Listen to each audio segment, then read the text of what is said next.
خۆشە سەبارەت بە ڕۆلی کازم شانەدەری لە هەموو هەواڵێکی بارزانی نەمەروە هەم خەبات و تێکۆشەرێکی وە پڕ لە ئەزمون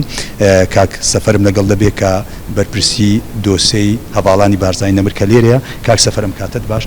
پێم خۆشە کازم شانەدەری کەسێکی دیار بوو هەم لە گۆڕەپانی شۆشەکان و هەم وەکو کەسێکی دیار و هەواڵی بارزانی نەمر بە کۆچی ئەوە چ خەسارەتێک بوو بە کۆچێ خەسارەتێکی زۆر بوو بووگەلەکە چونکە ئەم تێکۆشەرە قارەمانێکی نیشتمان و پڕ بوو لە ئەزبوون و پڕ بوو لە گەنجینەیەکی زانیاری من 20 ساڵە لەگەرەوە مرۆڤەدا لەگەرەوە تێکۆشەرەیداوە مام کازم هەتا دوو هەناسەی ژیانیشی هەر لەگەردا بوومە مام کازم شانەدەری تێکۆشەرێکی ڕێبازی بارزانی نەبووە ساڵی 1930 لە گوندی شانەدەری سەردەڤەری بازان دەدا و بە ساڵی 1945 لەگەر کەسوکاری ئاوەرەی کوردستانی ڕۆژهەڵات دەبی یەکێک بوو لەو گەنجانە کە پشکداری پاراستنی کۆماری کوردستان لە مەهاباد دەکە قەهرەمانی چەندین داستانی کردووە لە کۆماری کوردستان لە مەهاباد دوای تێکچوونی کۆماری کوردستان لەگەر برای مەلا یونس و 12 کەس لە گوندی شانەدەری سەردەڤەری بارزان بڕیاری مانەنەمان لەگەر بارزانی نەمر دەدەن کە بچن بۆ چارەسەری نووسی گەلی کوردستان کە بڕیارێکی مانەنەمان وە یەکێک دەبن لەو هەواڵانە کە دوای 62 ڕۆژ بە پای پیادە بە ماندی بوون بە مان و نەمان لە ڕووباری ئاراز دەپڕنەوە لە 18 شەشی 1947 مام کازم یەکێک لەو کەسانە بوو کە لە یەکەتی سۆڤێتی جاران ژیانی 12 ساڵ غەریب بووە بەڵام لەوێدا بە حەولی جەنابی مەلا مستەفا بارزانی نەبن هەواڵان کرد ماوەی کە دووخراوان جارێکی هەواڵان بێکشاد دەبنەوە خندی زانکۆی تاواکریە دەرچووی بەکەلۆریسی هەیە لە ئەندازیاری لە کوشت و کاڵی یەکێک دەبی لەو تێکۆشەرانە کە بەشکداری شۆڕشی گوڵان دەکەتن و ئاوارەی ئیران دەبی دووجاران مام کازم جگە لەوەی کە هەموو جانش کە باز دەکەم جگە لەوەی کە مام کازم پێشمەرگێکی قارەمانە لە هەمان کاتن سەر و مێژنووسێکی مێژوویە یعنی مام کازم پڕ بوو لە گەنجینەیەکی زانیاری ئەگە زۆر بیرکەنەوە لە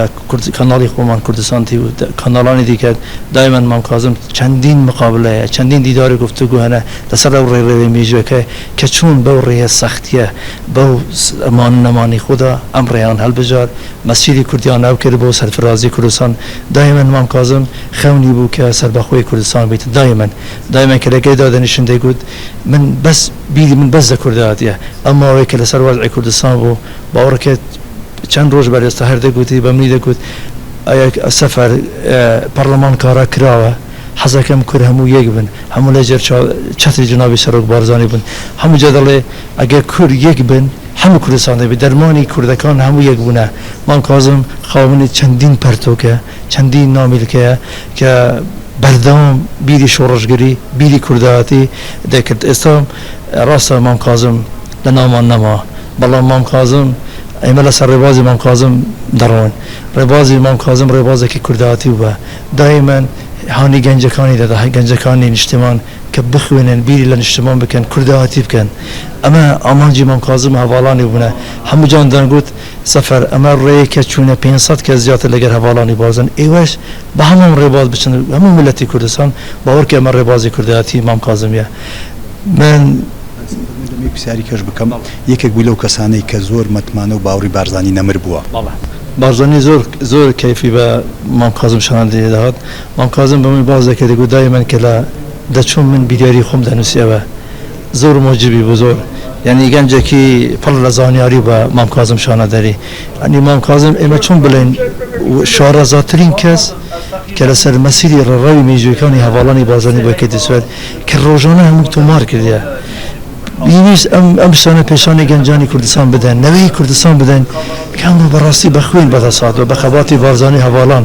گوتی سەفەر من تەنهایی خەونمە خەونی سەربەخۆی کوردستان خەونی دەوڵەت بوون خەونی یەکبوونی کورد کە دایمەن دەبی پێکەوە بن ئەمە خەونی مام کازم بوو ئەمڕۆ ئەو شەم ساعات 8:45 دقیقە حتا دوو هەناسەی ژیان من لەگەر مام کازم وە چۆن من لە خزمەتی داوم لە دیداری نووسین و بابەتەکان بە هەمان جاش من لە خزمەتی داوم وەکو خزمەتکار کە 20 ساڵە وتم حتا دوو هەناسەین نەفەسی